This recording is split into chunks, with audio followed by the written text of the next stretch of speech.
Jessica, welcome to Disabled and Proud. How are you today?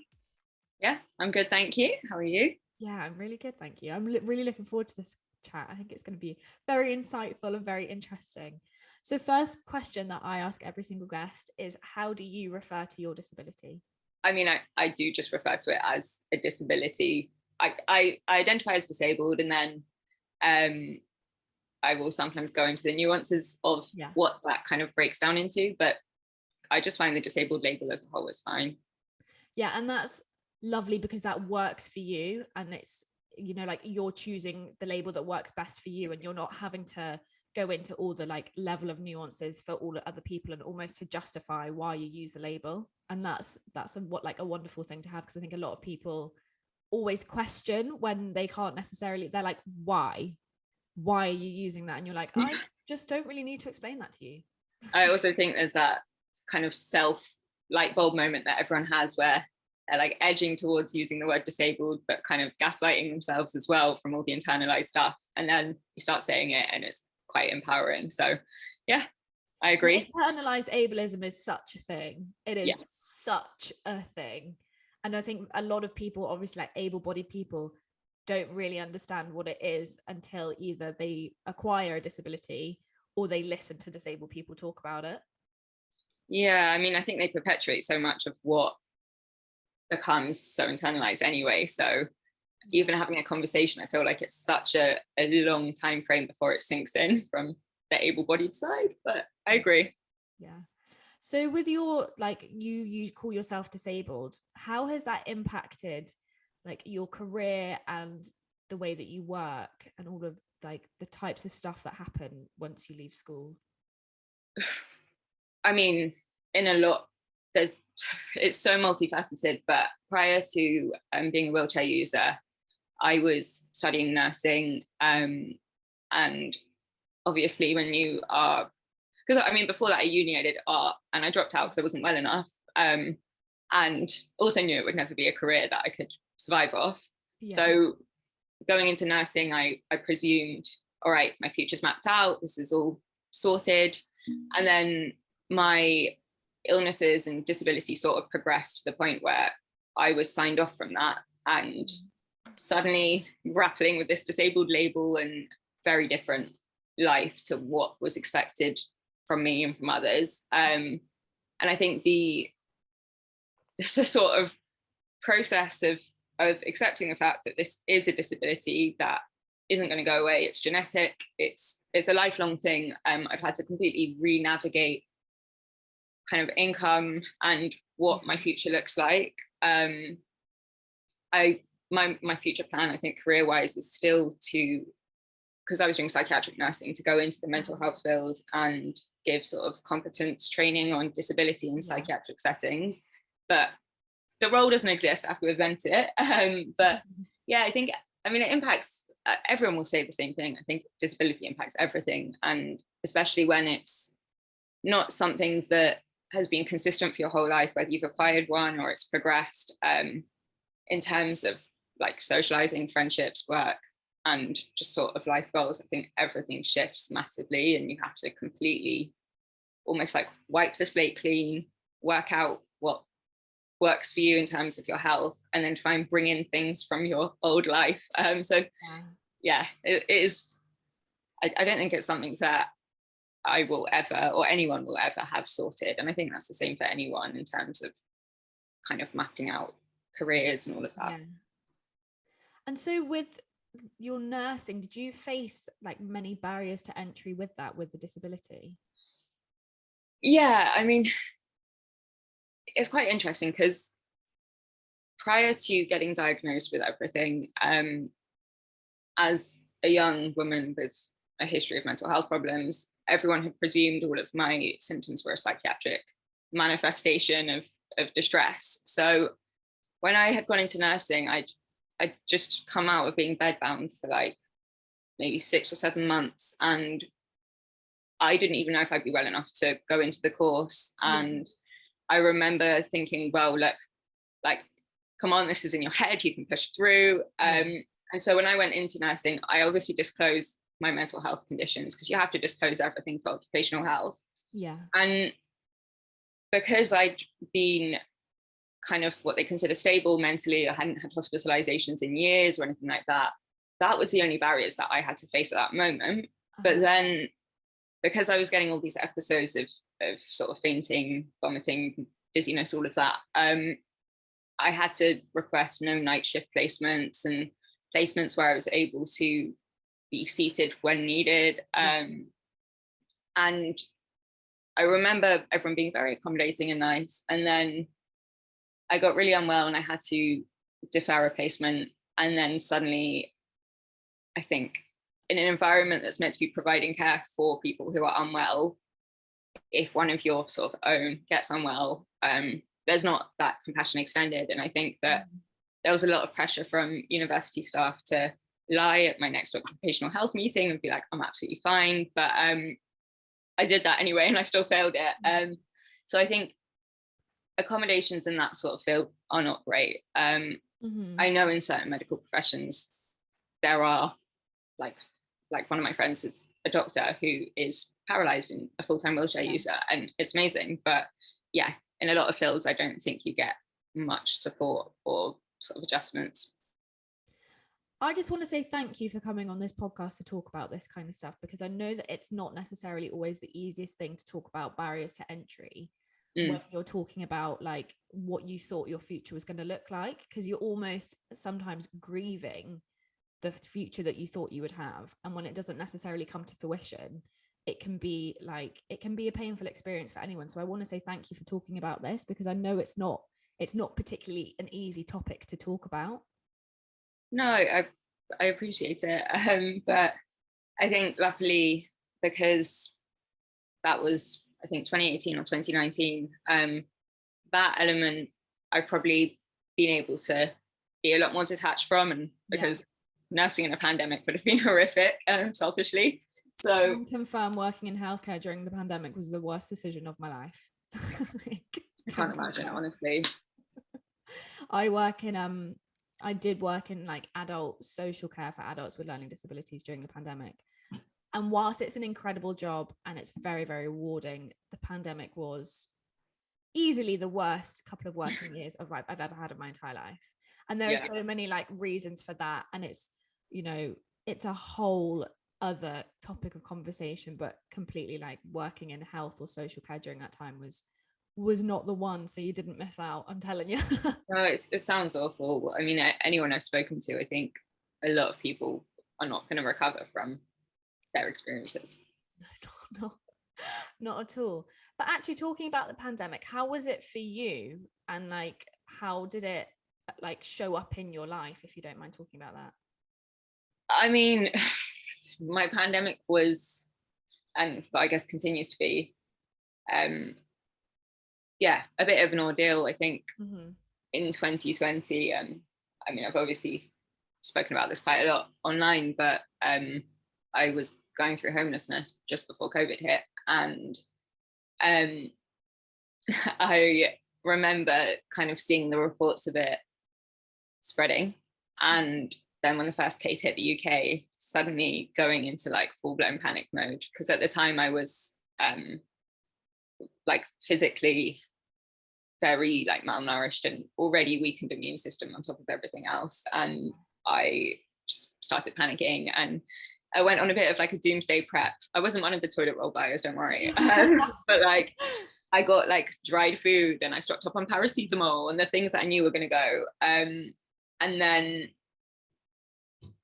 it was before testing was readily available, and in the recovery house I was living in at the time, the person in the bedroom above me, I could hear everything through the pipework basically, and they started to get really ill, and they started getting the worst coughing I'd ever heard. And I started panicking, saying to all the staff, like, this person has got COVID, I'm telling you. Yeah. And it was very dismissed, because there were still double figures in the UK, and that person was taken away by ambulance, and a few days later, the only people getting confirmed COVID were those who were in intensive care, and they got confirmed. And suddenly the entire recovery house was cleared, and several people in there were homeless, and we were all thrown into temporary accommodation. without our belongings as well, because they were like fumigating. It was really, no one knew how to clean up spaces where COVID had been. Like, it was very scary. So I went into temporary accommodation without food or clothing or anything, and was shielding, and was just stuck on a motorway in the middle of nowhere. And I remember obviously having to ration my medication, ration food, and it was a really, really, really awful situation. And I went on like that for a few months, and then obviously ended up being put in a psych ward for about 4 or 5 months following that. So I think the pandemic, like the things that people don't remember or maybe don't realize, is even at the start, when the government were providing for the most vulnerable, we were getting these like food boxes for toilet roll and all that. That died out very quickly, and all the support structures in place disappeared. But so many people continue to shield now, and like life has got more expensive, and shops in the world without all the masking, it's got 10 times worse. So yeah, I mean that the first year was a really difficult time, and all my medical, I mean everyone's medical stuff got cancelled, and everyone was too scared to go to hospital. And yeah, I just remember like the first time I had to go to hospital for my physical health, an ambulance came within seconds. They were like, we've been on shift for 4 hours, we haven't had any calls, everyone's too scared. And I mean, I think it was a weekend as well, not that it makes a difference. And yeah, it was just, all of it was very scary. And I think the things that I have identified that I really need to learn to kind of move away from is, when you've been isolated for that long, you sort of get a bit institutionalized in your own space. Yeah, I know exactly what you're saying. Yeah, so that's been the most surreal thing. And I think now it's just a case of, this has gone on for a really long time. I can't stay inside forever, and I'm trying to work out how to navigate. You're almost navigating coming back into society, but in a way that's safe and comfortable for you. Because I remember in 2020, so I worked every single day of 2020 apart from Christmas Day. Oh my God. And I remember like 2021 coming around, and I think it got to like June of last year, and I was like, I can't remember what it feels like to take a day off. Like I haven't got a clue. And so I remember I was like, I'm gonna book in like a week for myself. I'm just gonna, I might stay at home, and like things were kind of opening up at that point. And I remember it got to like 10 a.m. on the first day, and I was like, I do not know what to do. I was like, how do people do this? I was like, do I make breakfast? Do I make lunch? I was like, I've got no idea what time of day it is. I feel lost. And it's very much that coming back into society and like remembering that there was life pre-COVID, but obviously it looks incredibly different now. It is surreal. And I think also, like, even the most outgoing people I've met, it's like everyone's got really socially weird, because no one's even, it's like, what? There's another person in front of me, I have to have a conversation. So there's so much. So the social thing is really interesting, because I remember meeting a group of friends for the first time, and we just didn't really know how to be in each other's company anymore. And I was like, oh, I didn't realize that you tapped your foot the entire time we're sat at this table. Like, have you always done that? And it's really annoying. And like, because you haven't seen people for so long, you completely forget, and you almost have like a lack of filter. And I've realized that I don't really have a filter anyway. So the fact that I have a lack of one is scary for everybody around me. Yeah, I can imagine. It's quite alarming. At least people know you're being honest. Yeah, I mean, that is one thing that I always get, like, oh, you are a very honest person. I was like, I think I've got more so honest because of the pandemic. So like, cheers, COVID. Thanks. So with all of the stuff that you've gone through, because it's like, you know, the beginning of the pandemic, that is a very scary period of time for you. You've been diagnosed with however many ailments, and you now use your disability as like, that's what you call yourself. Through all of this, like, I don't want to say hardship, but have you learned something positive about yourself, like an integral part about yourself coming through all of this? The only thing, and it is very cliche, but the fact that I guess like I've survived a lot of the stuff that I didn't know if I would ever be able to kind of face preemptively. Yeah, of And course. yeah, I guess just I've learned to be more resilient most of the time, at least, and just also kind of a lot of us, I think, prior to COVID and prior to everything being reframed a little bit, probably did a lot of things in life that we didn't really want to do, but we just did because we never questioned. And I think that I've really identified that actually doing, like, seeing certain people who I come away from feeling really drained or feeling really just shit about myself after, like, those things I do less. And I don't know, maybe just a bit more like valuing of the positive things in myself that I probably don't normally identify. Yeah, and I think that's an important one, because very rarely, and I would put myself very much in this camp, I very rarely appreciate the good things that I'm good at. And I am absolutely, without a shadow of doubt, my own worst critic. And like, I'm never, like, I can big myself up to a point, but then I'm like, you are chatting out of your arse. Yeah. Like, so like, I think that's a great thing to say, is that actually from this, you can take some positives away from yourself and learn to appreciate them a lot more, because at the end of the day, you've only got yourself to rely on sometimes in these situations. And I always ask guests this, and I tend to say, like, would you have a piece of advice for either a younger version of yourself or a younger person with the same disabilities as you? And I quite like it because people tend to answer both differently. And I was wondering if you had any pieces of advice. Yeah, I was literally just thinking, would my answers be quite similar or not? I mean, I think the one to myself would probably be stop masking and protecting other people above yourself.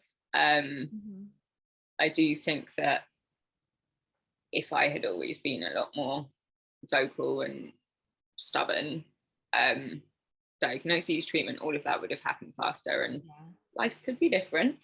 And I think for younger people with the similar conditions or the same conditions, we're always taught to feel shame around kind of being disabled or presenting disability, and so many people hold off with things that can completely change their life, whether that's mobility aids or asking for access needs to be met in a school environment, or just, I guess, just being as outspoken as you can be within what's safe and what feels all right for you. I just think those things are really important, and it's getting your needs met as quickly as you can. And I think if people from a younger age are taught that there's not something inherently wrong with them because they're unwell, and there's nothing wrong with needing mobility aid or anything, it would save a lot of distress, I think, for people who grow up feeling ashamed of themselves because you can't extrapolate it. So yeah, just like, you can still be yourself and still be disabled. It's not an either or situation. Yeah, and I think that's a really wonderful thing that you just said, is that you are still yourself and disabled. Like, they're not two separate things. And like, I think you're so right when you say that younger people especially will avoid like using mobility aids or asking for help. And that's something that I find that I really love, especially from your Instagram account, is that you are unashamedly, you ask for everything that you need when you are in places where you need to ask for help. And I think a lot of people could gain a lot of confidence from that, because people don't often ask for the help that they need because of that stigma or embarrassment, or not necessarily always knowing exactly what they need, but they need some form of help. And I think that that's really wonderful that you really, like, you champion a way for that. And I don't know if you realize that you do that, because there's a lot of times I've looked at what you've been talking about and I've been like, that's so brilliant that you've asked and that Thank you. Because I think a lot of people don't. And I think if a lot of people, and what you said is so true, if a lot of people did ask for help, there would be the stigma would be completely reduced. And also, you know, being disabled does not mean that you lose who you are. It's a part of who you are. And if you ask for the help, it means that you're able to be even more of yourself, or even more fully a version of yourself, rather than restricting yourself, right? Yeah, I mean, I completely agree. I think codependency and relying on other people is a thing that every single person has, regardless of disability. And it's just, I think a lot of younger disabled people feel this shame around like care or anything that they feel dependent on. But I mean, how many people have got like toxic codependent relationship friends and all of, do you know what I mean? Like, we've all got dynamics where we help each other out, or we need that support. And sometimes just also thinking about that. I know I did not know that. I was when you said, I don't know if you're aware of the stuff on social media about like asking for my knees. I didn't know that, but I appreciate that that's been. Yeah, and I think you do, because I don't see many accounts where they're so honest about the fact that they are asking for the help that they need and that they should have, and there should be no issues in gaining that help. There is not a lot of people that I see asking and being so upfront about it, and I think that's amazing, because it breaks down barriers, it breaks down stigmas, and I wish a lot more people were more honest about that. And so I think it's really wonderful that you do. Oh, thank you. I guess there's definitely a very guarded element, I think, of like chronically ill or disabled social media, where there are these weird boxes that are like the right things to say and the wrong things. Yes. So this so true. And you tend to see that people will either fit into like a certain categories within that, you know, again, this is coming down to that whole disability is like a massive umbrella term. Within that umbrella term, you may have like 3 boxes, and one is like inspirational porn. The next one is like para-Olympian or sporty person, which I admit I probably fall into the middle category. And then the next one, and I hate to say it, can sometimes be a bit of a pity party, but you don't really tend to get someone who fits across all 3. Or if someone's outside of those, like, you know, generic boxes, people are like, I don't understand. It's a bizarre thing. I know for so many people, including myself, like when I first made an account that was more focused on being unwell, I definitely sort of felt like I could only share the sickness and I think as well, like when you're adjusting, and that is everything, but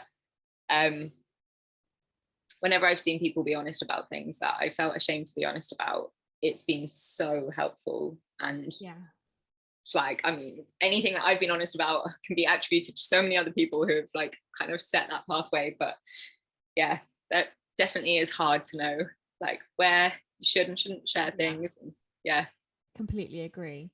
And so I have a particular set of questions that really annoy me when someone asks me about disability, and mine, and I'm so sorry to every listener who hears me say this on every episode, but it's always what happened, or did a shark bite your arm off? Oh, how regular is that one? When I was little, I used to get it at least 3 or 4 times a week. Like, so one of those things, I think people, and I've spoken to the Rolling Explorer about this, and we had a conversation that sometimes people really want there to be some form of like tragic story, because disability can be seen as a form of entertainment.